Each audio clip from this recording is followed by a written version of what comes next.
네, 오늘 우리에게 주신 하나님의 말씀 같이 보도록 하겠습니다. 말씀은 출애굽기 33장 12절에서 23절까지의 말씀입니다. 출애굽기 33장 12절에서 23절까지의 말씀을 같이 보도록 하겠습니다. 말씀을 한 절씩 교독해 읽도록 하겠습니다. 제가 먼저 12절 말씀을 읽겠습니다.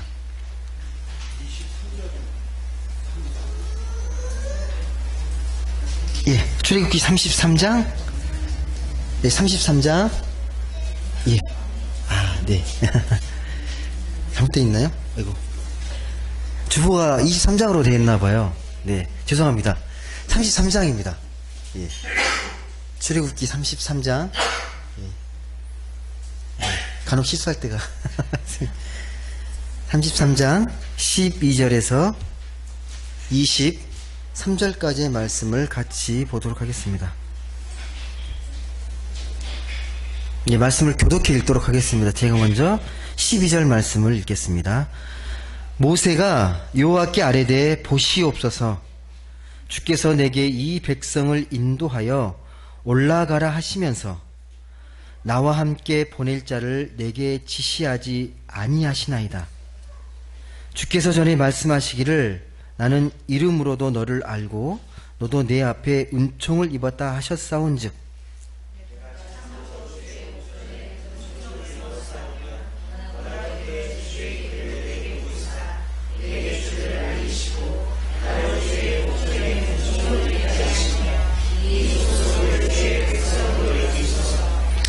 여호와께서 이르시되 내가 친히 가리라. 내가 너를 쉬게 하리라.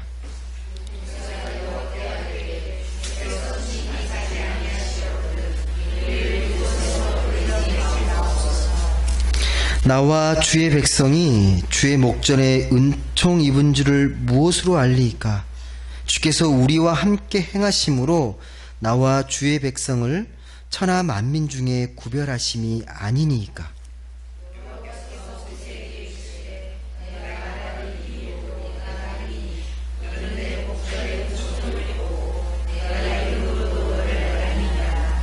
모세가 이르되 원하건대 주의 영광을 내게 보이소서.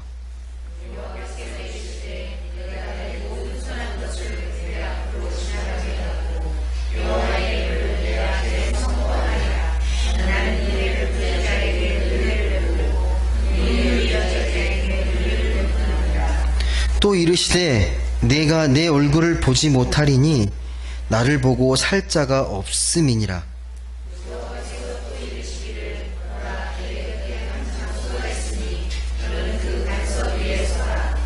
내 영광이 지나갈 때에 내가 너를 반석 틈에 두고 내가 지나도록 내 손으로 너를 덮었다가 거두리니 내가 내 등을 볼 것이요 얼굴은 보지 못하리라. 아멘. 네, 오늘 하나님을 안다는 것이라는 주제로 같이 말씀을 나누도록 하겠습니다.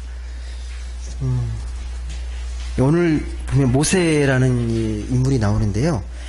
이 모세는 이스라엘 역사에서 이 다윗과 더불어서 가장 빛나는 영웅 같은 인물입니다. 성경에 이 모세에 관련된 일화가요 수없이 많이 기록되어 있는데요. 근데 이 모세는 무엇과 관련이 깊냐면 출애굽 사건과 깊은 연관이 있고 거기에서 이 하나님 역사가 시작이 됩니다. 그런 모세의 이야기가 어떻게 시작이 되냐면요. 원래 이 모세는 히브리인이었지만, 애굽의 왕자로, 성장했습니다. 근데 하루는 자기 동족인 히브리인이 이 애굽 사람에게 학대받는 걸 보고 그걸 도와주려다가 그 애굽 사람을 때려 죽이는 사건이 벌어집니다. 몰래 모래에 파묻었어요. 몰래. 근데 사람들이 그걸 알기 시작한 거죠. 그래서 이 살인을 저질렀기 때문에 겁이 나가지고 도망을 갑니다. 미디안 땅으로, 미디안 광야로 도망을 갑니다. 그 미디안 땅에서 만났던 사람이 누구냐면 이드로, 그 땅의 제사장, 미디안 제사장 이드로를 만나게 되고 거기에 이제 데릴 사이가 되는 거죠. 거기 딸 게르솜하고 결혼해가지고 이제 거기서 살아갑니다. 평범하게 목동으로 살아갑니다. 왕자였다가 이제 목동의 신분으로 살아가는 것입니다. 근데 그렇게 평범하게 양을 치면서 이렇게 목동으로 살아가다가 어느 날 호렙산에서 이 가시떨기 나무를 보게 됐는데 불이 붙었는데 타지 않는 나무를 본 겁니다. 되게 놀라고 기이하게 여겨서 이제 거기로 올라간 거죠. 거기서 모세는 하나님을 체험하게 되고 하나님의 부르심, 하나님의 소명을 받게 됩니다. 예. 모세가 소명을 받은 그 산을 호렙산이라고 말을 합니다. 그렇게 소명을 받고 용기를 얻어서 다시 애굽 땅으로 돌아가죠.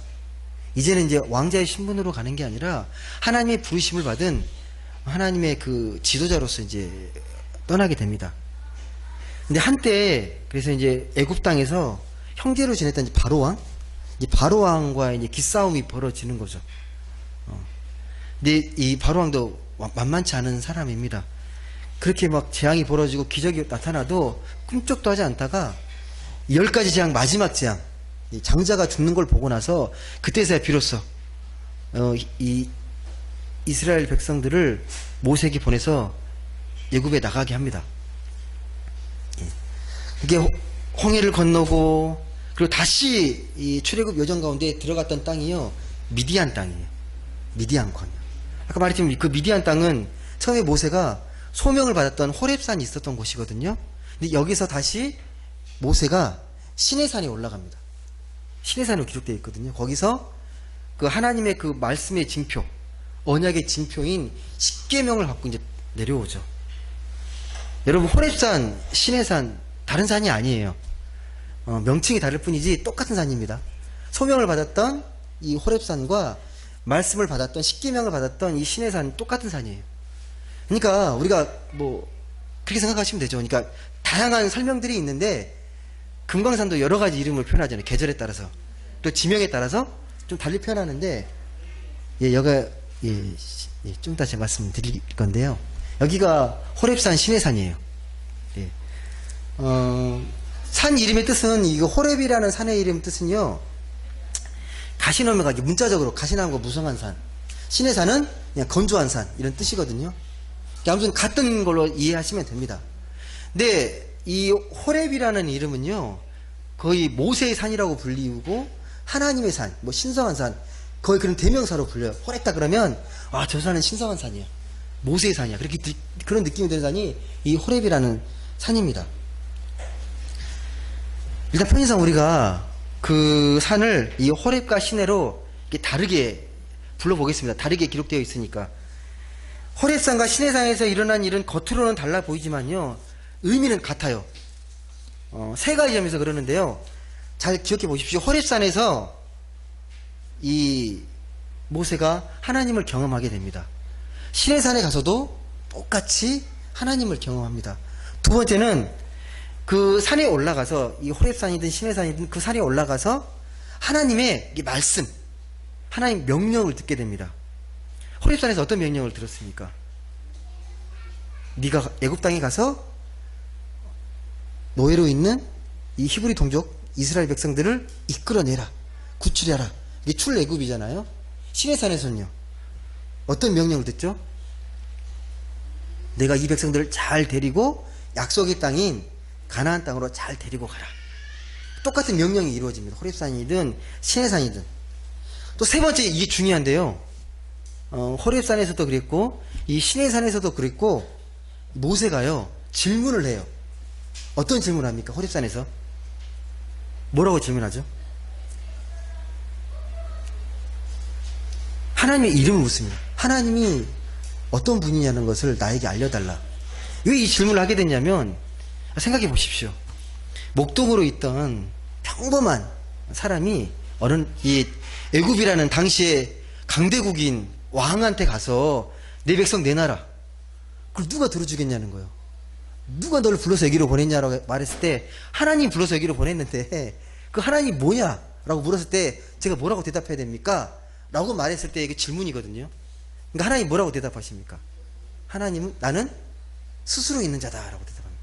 스스로 있는 자다. 뜻은 나중에 일단 보시고요. 시내산에서는 뭐라고 증명하는지 아십니까? 시내산에서는요. 모세가 시내산에서는 한번 오늘 말씀이니까 한번 보시겠습니까? 13절 말씀 한번 보시겠습니다. 13절 같이 읽어보겠습니다. 시작. 내가 참으로 주의 목전에 은총을 입었사오면 원하건대 주의 길을 내게 보이사 내게 주를 알리시고 나로 주의 목전에 은총을 입게 하시며 이 족속을 주의 백성으로 여기소서. 이게 무슨 말인지 아십니까? 하나님의 영광을 보여달라는 말입니다. 하나님을 알게 해달라. 하나님을 보게 해달라. 예. 이 질문에 이번에는 하나님께서 뭐라고 대답하십니까? 23절 끝에는 이제 뭐 나와 있는 말씀이지만 보여주겠다고 말하는데 지나갈 테니까 한번 보라고 말합니다. 한번 지나갈 테니까 한번 보아라. 조건이 있죠. 근데 23절 보시면 어떤 조건입니까? 보는데 어떻게 보는 겁니까? 예? 네가 등을 볼 것이요 얼굴을 못 볼 것이다. 이게 완전히 보는 게 아니고요. 등을 본다는 말인데 이게 무슨 말이죠? 하나님의 얼굴도 있고 하나님의 등짝도 있고 그런 겁니까? 뭐 어떻게 이해하세요? 예, 어떤 의미죠? 어떤 의미로 받아들여지십니까? 그 전에 왜 이걸 요구했을까? 이미 호렙산에서 하나님의 그 체험을 했던 모세인데 왜 이제 다시 백성들을 이끌고 왔는데 왜 시내산에서 또 하나님의 영광을 보여달라고 증표를 달라고 자꾸 요구를 할까요? 왜 그랬을까요? 지금 모세의 상황이 어떤 상황인 것 같습니까? 지금 어떤 상황이 있는 것 같아요? 평안해 보이십니까? 예. 엄청 고민도 많고요. 지금 되게 어려운 상황이에요. 끌고는 왔는데, 예, 뭐 성경에 기록된 건 30만이 넘는 어마어마한 민족을 끌고 왔는데 만만치가 않는 거예요. 쉽지가 않습니다. 이게 지도자의 고뇌와 애환이기도 해요. 그들이 다 욕을 다 들어줄 수도 없는데 이들은 그러니까 출애굽하는 순간부터 계속 불평하고 불만을 해왔던 쉽지 않은 민족입니다. 목이 곧은 백성이라고 말을 하는데 쉽지 않습니다. 갈수록 자신이 없어지고 힘이 붙이고 너무 어려운 거예요. 능력을 구하는 거죠. 하나님, 정말 이 백성들을 하나님께서 원하시면 저에게 좀 증표를 보여주세요. 하나님의 영광을 좀 보여주세요. 다시 제가 좀 힘을 얻겠습니다. 라는 요구입니다. 시내산에 있었을 때 모세가 잠깐 자리를 비우니까 밑에서는 어떤 일이 벌어졌는지 아시죠? 예, 형 아론을 부추겨가지고 어떤 걸 했죠? 송아지, 송아지 우상을 만들었잖아요. 예, 금으로 금송아지를 만들어서 그렇게 숭배했습니다. 내려와서 분노하죠. 그래서 내려와가지고 한 3,000명 이상을 죽입니다. 3,000명 이상을 처단합니다. 온전한 마음으로 처단하지는 못했을 거예요. 근데 그럴 수밖에 없는 게 여러분이 잔인하지? 그걸 좀 용서해주면 안 되나고 하는데요. 이제 거룩한 백성 삼아야 되고요. 특히 하나님은 이들을 하나님을 믿는 하나님의 백성으로 만들기 위해서 그 무엇보다 우상과 결별해야 돼요. 근데 그걸 확실하게 처리하지 않으면 또다시 반복됩니다. 그래서 되게 단호하게 일벌백계의 심정으로 이렇게 처리합니다. 모세의 심정이 오죽했겠습니까? 같이 목숨 걸고 탈출했던 정말 소중한 백성들이잖아요. 근데 그들을 정말 단호하게 냉정하게 심판합니다. 하나님의 명을 받들어서.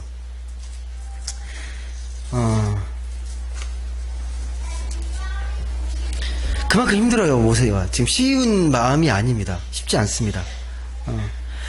그러니까 말씀 곳곳에 보면요, 정말 너무 힘들어가지고 그냥 예수 저 죽여달라는 말도 나오고요, 예, 저 못하겠다는 말도 나오고, 예, 그게 인간이에요. 아무리 위대한 지도자지만요 똑같습니다. 힘들고 어려울 때 괴로워합니다. 그 괴로운 심정들이 곳곳에 나타납니다. 아마 그랬을 거예요. 이 40년 동안 광야 생활을 해야 했잖아요. 중간중간 힘들 때마다 그러면 그냥 네 여기서 알아서 터 잡고 살아라. 나 안 들어갈 테니까 터 잡고 하고 싶은데 원 없이 해라. 그런 심정이 되게 많이 들었을 거예요. 예. 하지만 오늘 말씀 보시면 다시 한번 모세를 다독거리면서 격려하시면서 말씀하십니다. 한번 33장 1절 말씀 보시겠습니까? 오늘 말씀 1절. 예, 읽었던 말씀 아닌데요. 한번 보시겠습니다. 1절 말씀 같이 보겠습니다. 다시 격려하며 하시는 말씀인데요. 같이 보겠습니다. 시작. 여호와께서 모세에게 이르시되 너는 내가 애굽 땅에서 인도하여 낸 백성과 함께 여기를 떠나서 내가 아브라함과 이삭과 야곱에게 맹세하여 내 자손에게 주기로 한 그 땅으로 올라가라. 다시 한번 말씀하시는 거예요. 힘이 빠져있는 모세에게 다시 한번 격려하면서 하는 말씀입니다. 근데 여러분 이 명령이요 되게 모세에게는 힘든 명령이에요. 호렙산에서도 힘들었거든요. 뭐 말씀 듣고 가겠습니다 한 게 아니라 제가 어떻게 갑니까? 저 아무 능력도 없고 말도 못하고 아무런 뭐 제가 가지고 있는 게 없습니다 라고 했을 때 그때도 불가능하게 여겨졌던 명령이고요. 지금도 시내산에서 약속의 땅으로 인도하라고 말을 하지만 모세에게는 비현실적으로 느껴집니다. 애굽 왕을 설득하는 거나 지금 이 이스라엘 백성들을 이끌고 가는 거나 뭐 대상만 바뀌었지 힘든 게 똑같아요. 너무 버거운 거예요. 이 광야를 이들 이끌고 간다는 게 너무 막막하고 너무 힘든 거죠. 대상만 바뀌어 있다라는 겁니다. 모세가 이렇게 대답하자 하나님께서 뭐라고 이야기하시냐면요. 14절 말씀 보겠습니다. 14절 말씀. 14절 말씀. 같이 읽어보겠습니다. 시작. 여호와께서 이르시되 내가 친히 가리라. 내가 너를 쉬게 하리라. 예. 하나님이 아세요. 모세 얼마나 힘든지. 내가 친히 가겠다. 내가 너를 쉬게 하겠다라고 말씀합니다. 호렙산에서도 비슷하게 말씀하셨어요. 저 자신 없습니다. 그러니까 내가 반드시 너와 함께 하겠다라고 그렇게 용기를 주셨습니다. 이게 무슨 말이냐면요. 이스라엘을 애굽 땅에서 해방시켰던 일, 그리고 지금 이스라엘을 광야에서 약속의 땅, 가나안 땅으로 이끌어내는 일은요. 너의 일이 아니라 나의 일이라는 거예요. 하나님의 일이라는 거예요. 네가 너무 힘들어하지 말라는 거예요. 하나님의 계획 속에 있다. 그걸 명확히 알려주시는 말씀입니다. 하나님이 하신다면 모세가 걱정할 일은 없습니다. 그런데 문제는 뭐예요? 하나님이 친히 가겠다, 함께 하겠다, 확신이 없는 거잖아요. 말씀하셨는데 함께 하신다는 사실을 어떻게 알 수 있냐, 내가 어떻게 믿고 확신할 수 있냐가 중요합니다. 어떻게 믿고 내가 확신할 수 있느냐, 그게 중요한 겁니다. 여러분, 우리도 착각하지 않습니까? 특히 뭔가 중요한 일을 우리가 할 때에 내가 다 해야 되는 것처럼 착각할 때가 있어요. 특히 하나님의 일인데, 하나님의 뜻이 있으면 반드시 이루어주는 일인데도 불구하고 상황이 어려워지고 힘들어지면요 불평하게 되어 있습니다. 어떻게 하지? 너무 힘들어. 근데 그러면 기도하는 거죠. 하나님 저 못하겠습니다. 근데 하나님의 음성이 들려오는 거죠. 네 일이 아니다. 하나님이 계획하시고 하나님께서 하시는 일이다 라고 격려하시는 거죠. 이게 착각하시면 안 됩니다. 특히 하나님 일을 하실 때는요, 하나님이 하시는 일입니다. 그 말씀에 우리가 얼마나 확신을 갖고 그 말씀에 순종하느냐, 그 믿음이 어느 정도인가가 중요합니다. 호렙산에 있을 때 그 소명을 받았을 때 모세는 그 하나님의 이름을 물었을 때 하나님은 나는 스스로 있는 자다라고 대답을 했습니다. 이 문장을 좀 쉽게 말하면요, 나는 나다. 나는 나다. 누가 정해져 있는 이름이 아니라 그냥 나는 나일 뿐이다. 마틴 루터가 이 문장을 어떻게 번역을 했냐면요, 나는 앞으로 존재하게 될 바로 그다. 무슨 말씀인지 아시겠습니까? 나는 앞으로 존재하게 될 바로 그다. 너희들이 생각하는 것, 너희들이 말하고 있는 그런 개념과 정의를 벗어나 있는 거예요. 예. 우리의 말과 범주로 규정되어 있지 않는 하나님이라는 거예요. 이게 되게 중요합니다. 우리는 뭔가를 이야기할 때 정의하는 걸 되게 중요하게 생각하잖아요. 좋아하잖아요. 하나님도 마찬가지입니다.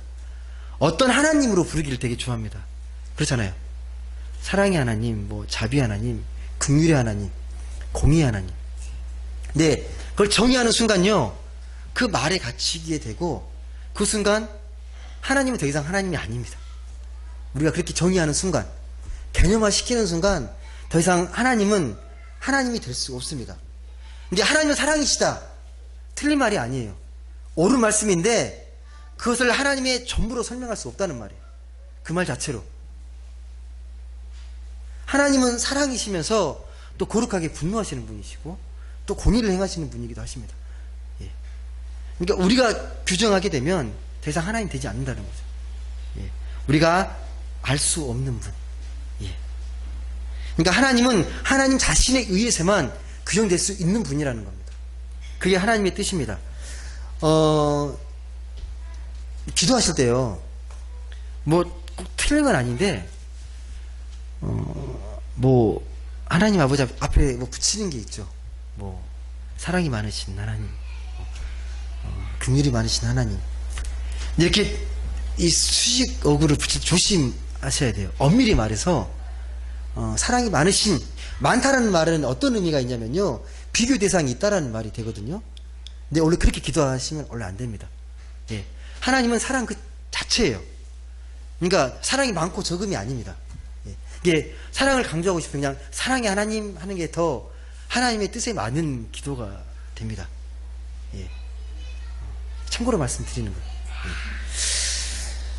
근데 호렙산에서와 마찬가지로 오늘 본문인 시내산에서 이 사실을 더 정확하게 알 수 있습니다. 주의 영광을 보여달라는 기도인데요. 그 히브리어로 이게 카봇이라는 말인데, 이 영광의 뜻은 하나님의 그 존재 방식, 하나님의 존재를 말할 때 이 영광이라는 말을 씁니다. 그러니까 이 모세가 요구했던 거니까 하나님을 보고 싶습니다라는 거예요. 하나님 정말 보여주십시오라는 그러한 질문입니다. 그러니까 지금 현재 이 산에서 하나님의 현존을 체험하고 싶습니다라는 말입니다. 그러자 이 하나님께서 어떻게 하십니까? 보여주시는데 방법이 있어요. 그냥 보여주는 게 아니고 어떻게 하라가죠? 반석 위에 서 있으라고 합니다. 반석 위에 서 있으라고. 이 반석에 계속 서 있으면 안 돼요.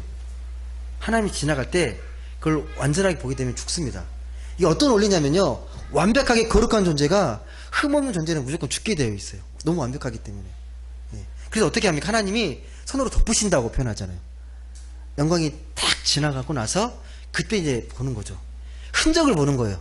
지나간 뒤에 보는 거예요. 그걸 등으로 표현하는 겁니다. 등으로. 지나간 뒤에 흔적. 예. 그러니까 뭐냐면 막 태풍이 몰아칠 때 어미새가 그 새끼에 떠내려가지 않도록 보호해 주잖아요. 근데 태풍이 지나갔구나 그걸 알게 되잖아요. 요란한 소리와 막 이런 걸 통해서 알고 있는 것처럼 이게 우리도 완전한 존재, 불완전한 존재이기 때문에 하나님을 제대로 볼 수가 없습니다. 그래서 덮어주시는 거죠. 바위 틈에 있다가 다 지나간 뒤에 그때 딱 하나님을 보게 되는 거죠. 예. 흔적만 보게 됩니다. 정확히 나와 있어. 20절에 보시면 네가 내 얼굴을 보지 못하리니 나를 보고 살 자가 없음이라. 예, 정확히 기록되어 있습니다. 여러분, 바로 이 사실이요, 모세가 처한 딜레마이기도 하고 오늘 하나님 믿는 우리가 처한 딜레마이기도 합니다. 우리 하나님 보고 싶어 하잖아요. 하나님 직접 경험하고 싶잖아요. 아니세요? 예. 뭔가 신앙에 대한 확신을 갖고 싶지 않으십니까? 그 확신을 갖고 누군가에게 전하고 싶잖아요. 어떤 확신을 가지고. 예. 그렇지만 오늘 말씀에 비춰보면 우리의 한계 때문에, 우리의 불완전함 때문에 하나님을 온전히 볼 수 없다고 말합니다. 예. 왜? 하나님 보면 죽기 때문에. 예외가 없습니다. 예. 그래서 바울은 이걸 어떻게 표현하냐면요, 고린도전서 13장에 보시게 되면 지금 우리가 보는 것은 거울을 보는 것처럼 희미하지만 마지막 때 하나님 나라가 임하시게 되면 얼굴을 보듯 명확하게 실체를 보게 될 거라고 이렇게 이야기합니다.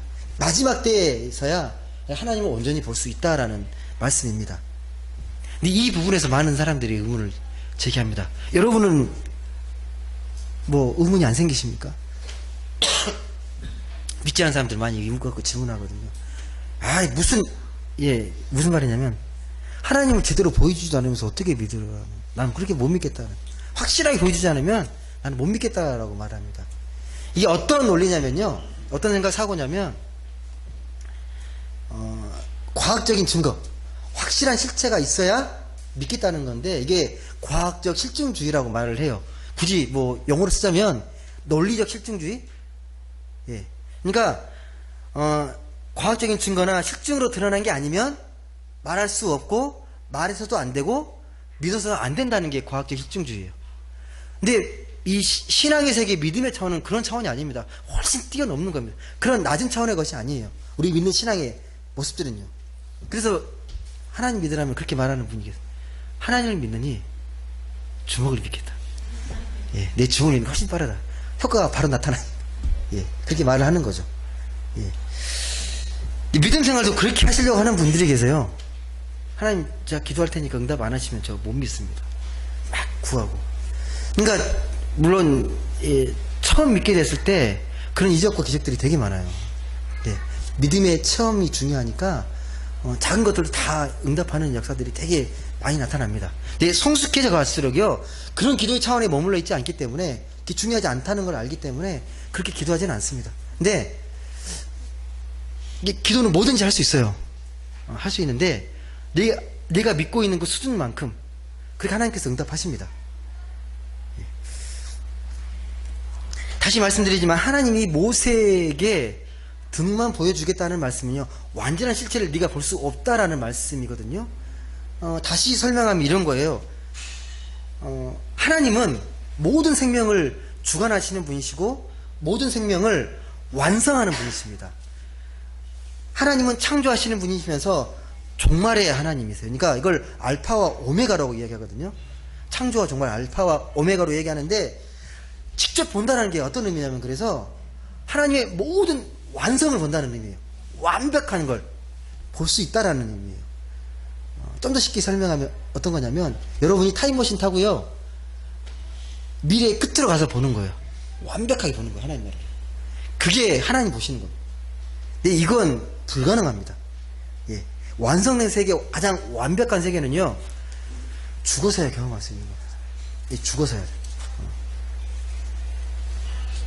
근데 만약에 정말 이게 우리가 이게 가정인데 할 수 없는데, 이 완벽한 세계를 여러분이 볼 수 있다면, 경험할 수 있다면 여러분의 믿음은 더 좋아질 것 같습니까? 어떠세요? 완벽한 세계, 미래의 세계를 다 봤어요. 하나님 어떤 분이 완벽하게 봤으면 여러분의 삶이 어떨 것 같습니까? 한번 생각해 보십시오. 어떨 것 같습니까? 만족하실 것 같습니까? 지금 되게 잠정적이고 불안전한 세상입니다. 그렇게 살아가고 있거든요. 다 봐버리면요, 지금 현재 살아갈 삶의 의미를 별로 못 느끼세요. 열심히 살아갈 의미가 없다라는 겁니다. 예. 현재 삶에 별로 방점을 두지 않습니다. 다 하니까 굳이 열심히 할 필요가 없는 거죠. 아무 의미가 없게 됩니다. 이렇게 이해하시면 도움이 될 거예요. 여러분, 뭐 하나님 나라가 생각할 것도 없이요, 여러분 미래를 다 알아요. 어떻게 될지 다 알고 있습니다. 어떻게 죽게 될지. 1년 후에 뭐 교통사고 당해서, 극단적 예이니까 불의 사고를 당할 수도 있습니다. 그걸 내가 미리 다 알고 있어요. 여러분 삶이 이제 안정적으로 하실 수 있을 것 같습니까? 예? 좀 더 나아가서요, 여러분이 그 무덤에서 썩고 있는 내 자신의 모습이 무덤에 썩고 있는 것도 보게 되고, 화장에 타고 있는 것도 다 보고 있어요. 그걸 다 알고 여러분의 삶을 살 수 있을 것 같습니까? 못 살아요. 예. 그러니까 하나님의 틈을 본다라는 건요, 은총입니다. 은혜입니다. 하나님이 우리를 그렇게 생명으로 인도하시는데 그걸 다 알지 못하는 게 우리에게는 축복입니다. 하나님의 경험은 그래서 미래의 경험이고 세상의 비밀입니다. 비밀이어야 합니다. 하나님만이 아시는 영역입니다.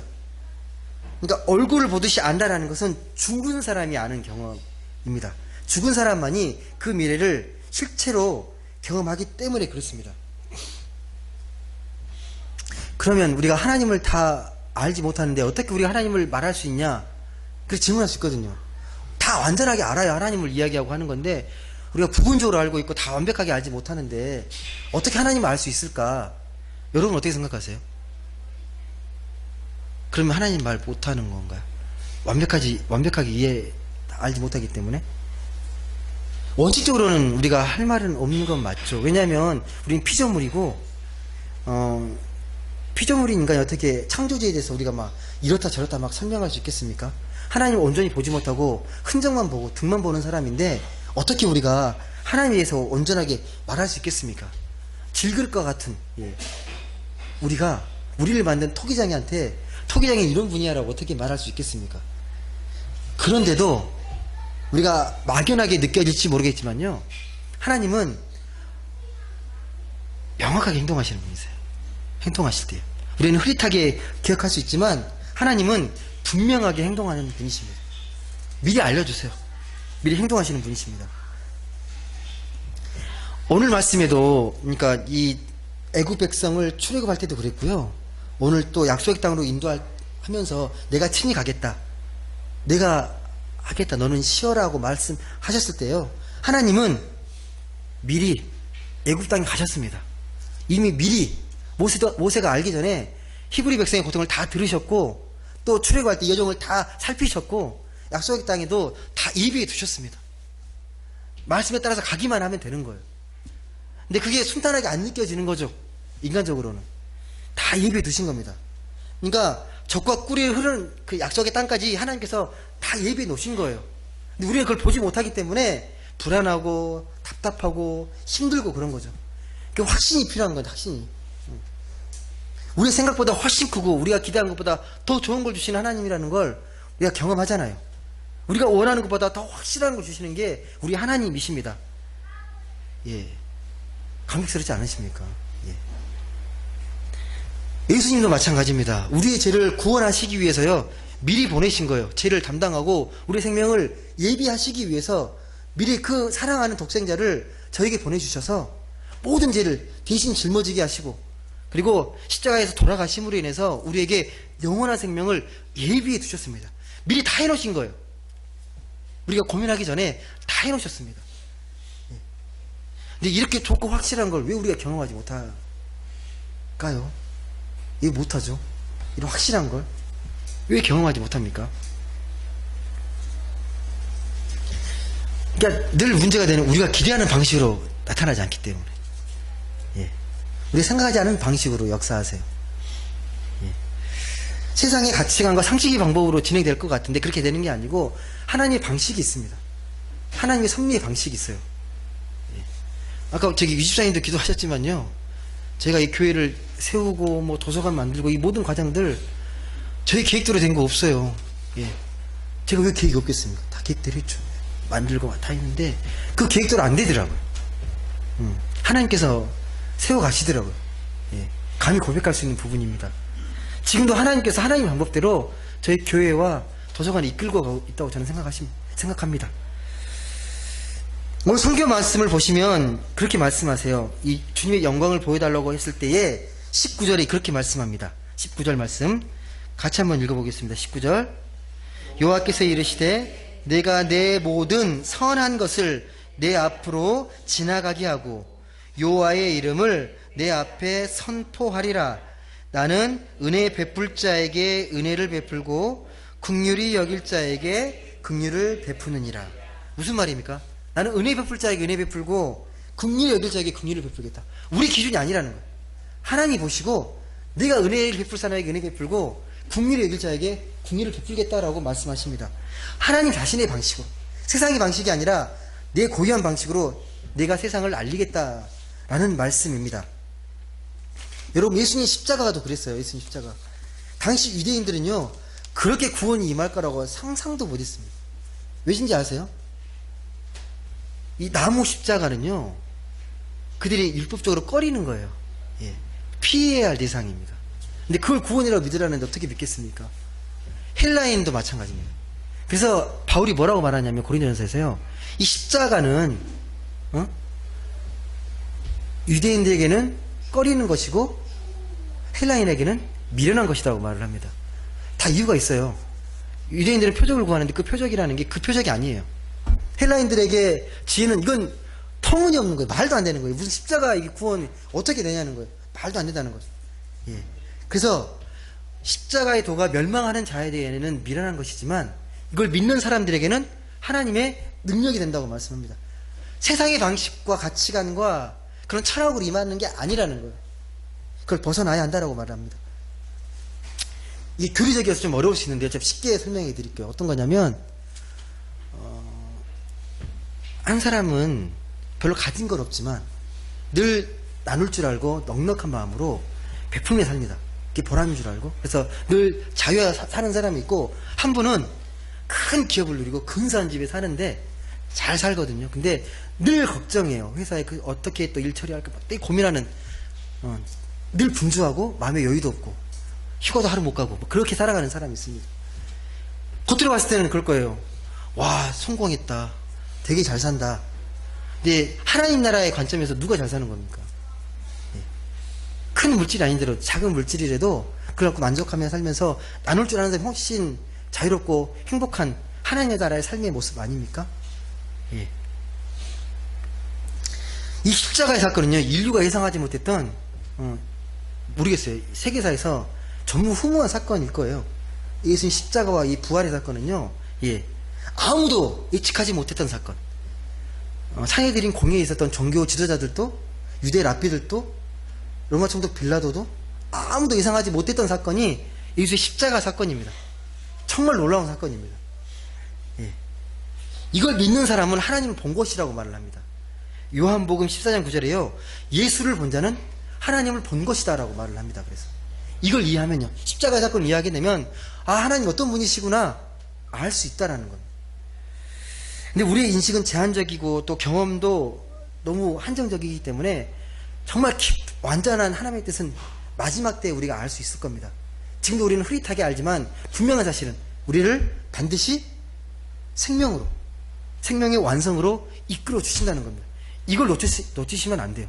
아무리 힘들고 어려우시더라도요, 하나님은 끝까지 구원으로, 생명으로 인도하시는 분이다. 이걸 놓치시면 안 됩니다. 말씀을 맺겠습니다. 사랑하는 성도 여러분, 이 하나님 나라의 그 구원의 감격과 기쁨을 우리는 미리 땡겨 사는 사람들, 미리 그걸 누리고 사는 사람들입니다. 그때를 기대만 하고 사는 게 아니라 미리 그 하나님 나라의 천국, 하나님 나라의 기쁨을 당겨서 살아가는 사람들이에요. 그 구원의 기쁨을 이게 끝내지 않고 이웃 사람에게 나눠주면서 좋은 이웃이 되어가는 겁니다. 그게 다른 게 아니고 내게 주신 그 하나님의 사랑과 은혜를 동일한 마음으로 이웃에게 나눠주는 거예요. 베푸는 겁니다. 하나님이 우리에게 원하시는 삶의 생명의 모습입니다. 그런 하나님 나라의 기쁨과 감격을 이웃과도 함께 나누고, 그래서 세상에 좋은 이웃이 되고 하나님께 칭찬받는 복되고 행복한 인생 되시길 주님의 이름으로 간절히 소망합니다. 기도하겠습니다. 사랑의 하나님, 감사합니다. 오늘 말씀을 통해서 하나님이 우리를 얼마나 사랑하시고 우리를 얼마나 지키고 보호하시는지를 좀 나누어 보았습니다. 하나님을 안다는 것이 정말 무엇인지 다시 한번 생각해 보았습니다. 우리를 끝까지 지키시고 우리의 앞길을 미리 예비해 두시는 그 하나님을 우리가 온전히 신뢰하고 온전히 믿음으로 오늘의 삶이 정말 기쁨과 감격과 행복으로 가득 찰 수 있도록 주님 역사하여 주옵소서.